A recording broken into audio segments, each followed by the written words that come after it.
Locked in Outlook, a short story by Willow J. Fields.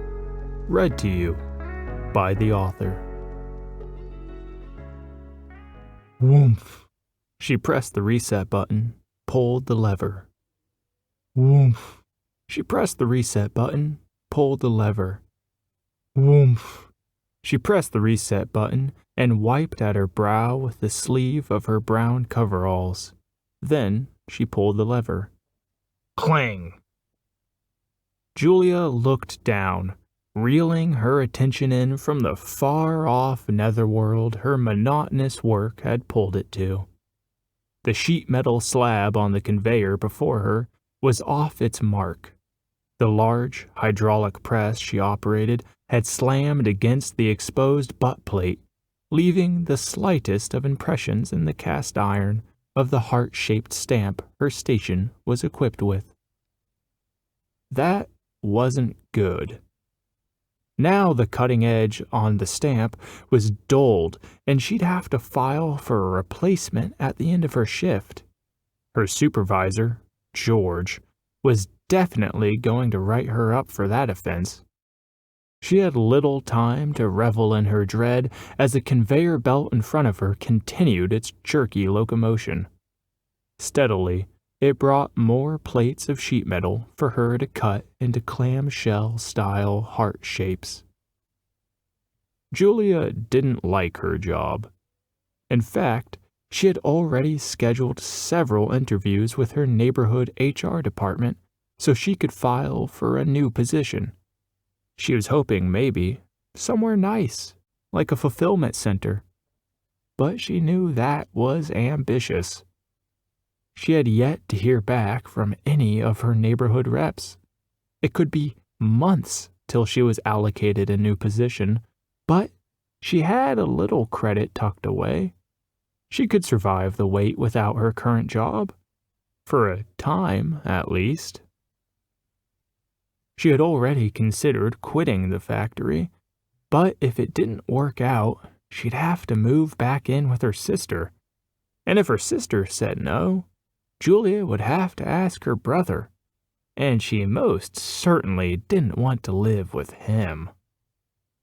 Woomph. The sheet metal before Julia shuddered, the hydraulic press arm lifted, and a curled, two-sided heart shape was revealed. With the frame of leftover scrap sheet metal, the heart-shaped delicately scooted away. Along with all the others, it slowly moved on to the next station on the assembly line. Julia didn't hate her job. Hate was too strong a word for it. On the most base level, it bored her. The monotony sometimes threatened to drive her insane. But beyond that, she didn't like what she was participating in, the final product of the factory, and what it was being used for. She had nothing against heart-shaped lockets in general. Her discomfort was mostly derived from a report the capital of the corporation had released a few days earlier. Her skin had risen in goosebumps when she had read its description of how younger generations were having less and less kids, how it would have a severe impact on the future of the corporation's consumer force. Woomph. Julia had to quickly dart her fingers under the suspended arm of the press to correct the next piece of sheet metal on the conveyor. She hit the reset button, pulled the lever. The heart-shaped lockets the factory produced were used in tandem with pink slips that the corporation was sending to every customer in all 50 franchises of the company. They're meant to encourage procreation by guaranteeing at-work childcare until the age of 4 and a free juice box for the child every day, so long as the would-be parent retains the pink slip, which happened to be made from highly soluble paper.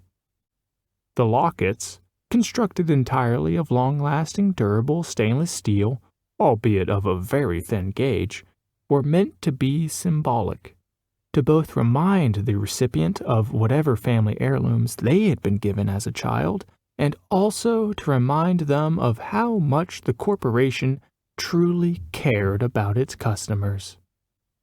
Woomph. Julia hit the reset button, pulled the lever. Woomph. Julia hit the reset button, pulled the lever. The fact that the corporation was pushing for people to have babies grossed Julia out. But what really worried her was what could be next. If the suits in the Capitol wanted more babies, that meant they wanted more heterosexual couples. Julia wasn't gay or bi. She wasn't much of anything. For a long time, she had toyed on and off with the idea of whether she was asexual. Then, about a year previously, she had heard the term gray ace and had tentatively begun to identify with that phrase's nebulous definition. But what she did know, with 100% certainty, was that she didn't want a child. Not currently, not in the foreseeable future. She was terrified the corporation, her home franchise, her local neighborhood might try and force that decision on her. Woomph. Julia hit the reset button, pulled the lever. Woomph. With every heart-shaped piece of metal that scuttled past, she felt as if she was contributing to the chances that the governing powers would force that decision on her. It made her feel a bit sick to watch, out of the corner of her eye, the next station attaching the minute hinge to each couple of curled heart-shaped halves. It wasn't in sight, but she knew the station after that attached the thin, choking neck chain. It was the final station that really made the knots in Julia's stomach tense. The one where someone had to inscribe in each locket via laser cutter, "You are loved." Woomph. Julia hit the reset button, pulled the lever. Each woomph sent another shaped piece of metal to be assembled, another trinket for some newly born customer. Julia's current position in the factory was problematic enough for her mind. She couldn't imagine being at the inscription station. Having to carve those 3 words again and again would be far worse than monotonous. It'd be maddeningly depressing. She felt sorry for the guy that was assigned there. She could never remember his name, but he always waved to her in the mornings. He seemed nice, quiet, and polite. Woomph. Julia hit the reset button, pulled the lever. Woomph. She moved to press the reset button once more, but the overhead speakers announcing her 10-minute break of the afternoon stopped her hand. Without delay, she flipped several switches under the conveyor belt, shutting down her segment of the assembly line. There was an iced tea she had brought from home in the break room fridge, and she was very anxious about getting it. She had already had her 20-minute lunch break of the day, but she had saved the tea for this, her last break. She wanted the caffeine for the final few hours of her shift. She needed the boost. With a handful of others, O'Brien from the fabrication room, Blair from the hinge station, and Syme from the chain station, Julia weaved her way off the warehouse floor and to the break room in the back. Moving straight to the fridge, Julia opened the door and immediately slammed it shut. "Okay," she said coolly, turning to face O'Brien, Blair, and Syme, who had also gone directly into the break room. "Who took my iced tea?" Blair was collapsed in a chair, attempting to tiredly wedge some earbuds into the sides of her head. She looked blankly at Julia and gave a weak shrug. O'Brien, drumming a plastic fork against the frame of the microwave as he waited for his food to heat up, cocked an eyebrow at Julia. "I didn't see any tea earlier. Are you sure you brought iced tea in today?" Julia made a face at him, wrinkling her nose. "Yeah, of course I am. It took all my willpower not to drink it during lunch. Syme chimed in from beside the sink, drinking tap water from a greasy mug. Maybe John took it or something. He went on break like 20 minutes ago. O'Brien frowned across the room. What? Who was doing the engraving then? Syme shrugged. I think he just set it on auto. I don't know, man. O'Brien's frown deepened. Did you see him leave? Yeah, Syme grunted between sips. He actually came up to me and asked how much weight the locket chains could hold. Told him that I don't know, but it's steel, so it's pretty strong. Weird, O'Brien pondered. I'll need to inform George next time he does his rounds. What? Syme took a couple unconscious steps forward and accidentally bumped into Blair. Oh, sorry, Blair, he quickly muttered. She didn't seem to mind, silently engrossed in her earbuds. Don't be like that, man, Syme continued. John's a good guy. Don't get the supervisor involved. O'Brien crossed his arms. Well, it's our duty if John's work is... Julia clapped her hands, loudly interrupting the two men's bickering. Hey, she barked. Where is John then? He's the only one not here, and my iced tea is gone. It took O'Brien and Syme a minute to get over the echoes of Julia's singular clap. They stared owlishly, frozen mid-argumentative pose, their own drab coveralls twisted around their bodies. Eventually, the two men thawed. O'Brien scowled at her. Syme just shrugged. I don't know, he said. Julia considered to herself a moment before realizing that she was burning precious time. Only a few minutes left on her break, and despite the lack of her iced tea, she did know one productive thing she could do. Fine, I'm going pee, she decided aloud. She left the break room, and the argument between O'Brien and Syme resumed behind her as she transitioned the quarry of her hunt from a tea thief to a bathroom stall. It was to her horror that she found both. There was only a single bathroom Julia and her 4 co-consumers were allowed to use. It was cramped and had no ventilation, and the door was slightly too big for its frame, causing it to stick and sometimes be nearly impossible to close fully. It was in its perpetually wedged, can't tell if it's occupied or recently vacated state as Julia approached the bathroom. She gave it a polite knock and waited several seconds for an answer.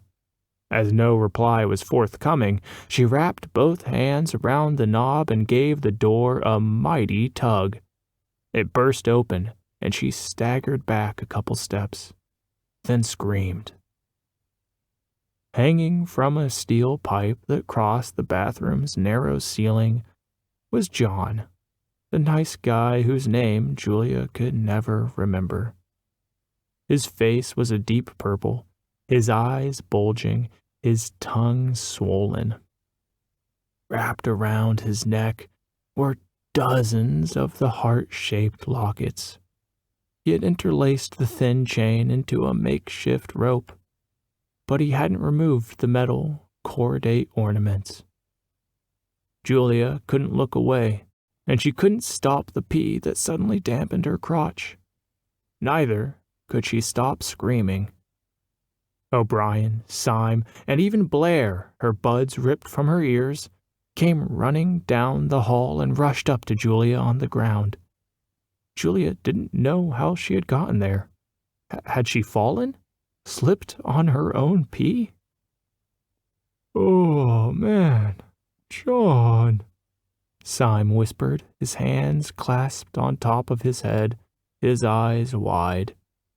O'Brien and Blair took up similar stances, each equally at a loss for words. The dozens of lockets that throttled John's hanging body glinted in the fluorescent light from the hall, each inscription reading clearly, "You are loved." The message flashed over and over, nearly blinding Julia. She would have been more grateful if they had. "Well, we gotta call George now," O'Brien said, breaking the silence that enveloped the group. "You're a piece of work, bud," sighed Blair.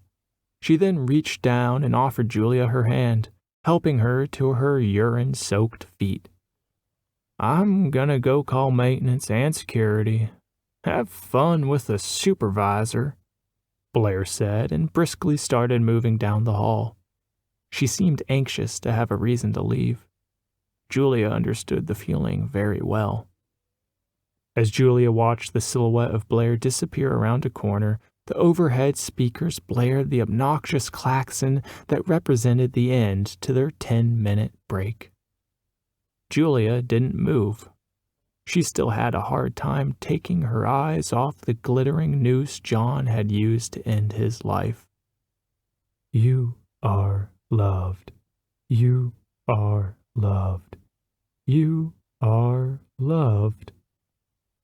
The sweet congeniality of the message seemed sickening.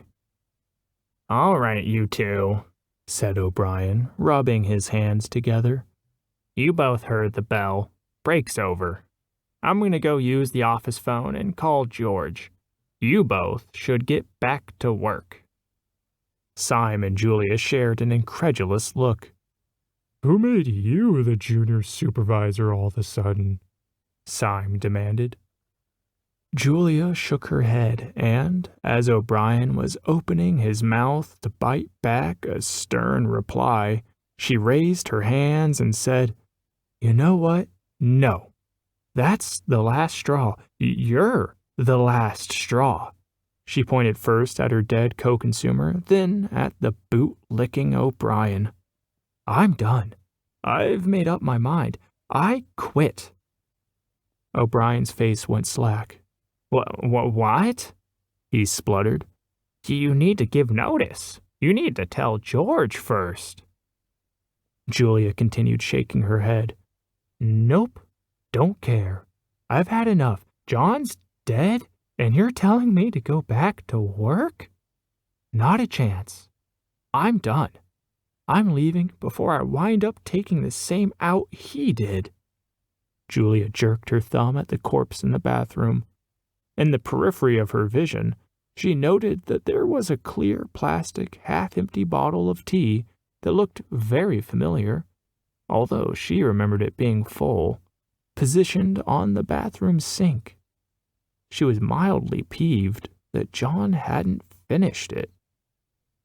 "Good for you," said Syme, nodding his approval at Julia. "Shut up," snapped O'Brien. "You can't leave, Julia. George will need to hear your account of what happened. You're the first one here." Julia shrugged and kicked off her boots, beginning to unzip her coveralls. "Don't care, O'Brien. George can call me or message me or whatever, but I'm out of here." With that, she kicked off her overalls, bunched them up, and threw them at O'Brien's feet. "And seeing as you're so keen on representing the needs of the factory, you'll want those back. Don't mind the piss. It's fresh. Goodbye." She spat her farewell, not angrily, exasperated and disgusted, all at once, mostly at herself. Since reading the report about the factory, she had been obsessed with the possibility that the seemingly trivial, heart-shaped lockets were worsening people's lives. She had wasted so much time worrying whether each necklace contributed to the erasure of someone's wants, needs, or personal truth. She had spent so much time in her own bubble that she had failed to recognize how actively the factory's work hurt those around her, how it hurt the one person she had never bothered to consider. As she left the factory that day, clad only in her sports bra and thin black leggings, pea-drenched boots in hand, There were a lot of unknowns lying in Julia's immediate future. However, there was one thing that, as she began walking westwards toward her small apartment, became emblazoned in her mind with the everlasting intensity of 1,000 burning suns. The biggest lie the corporation had convinced each individual customer of is that they are loved.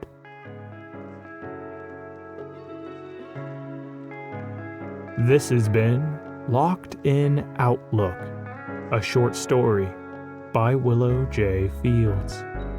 This story is available in text on Vocal.media. Thank you for listening.